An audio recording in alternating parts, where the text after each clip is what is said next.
গল্পের নাম চিঠিতে থাকা শেষ ভালোবাসা। একদিন রিমা জানতে পারে নিলয় ক্যান্সারে আক্রান্ত। সে কিছুই বলতে পারে না, শুধু চুপচাপ কেঁদে বসে।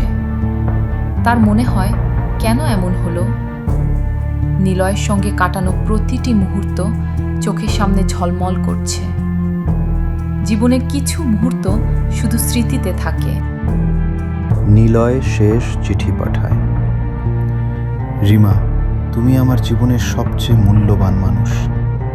আমি চাই তুমি সুখী হও, আমার জন্য কাঁদো না।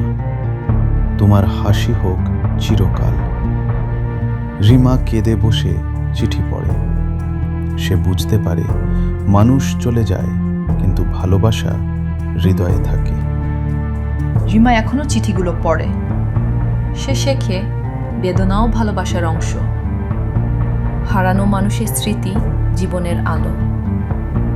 আপনার জীবনেও কি কখনো এমন অনুভূতি হয়েছে? মনে রাখবেন, ভালোবাসা কখনো মরে না, শুধু স্মৃতিতে রয়ে যায়। যদি এই গল্পটি স্পর্শ করেছে, সাবস্ক্রাইব করতে ভুলবেন না।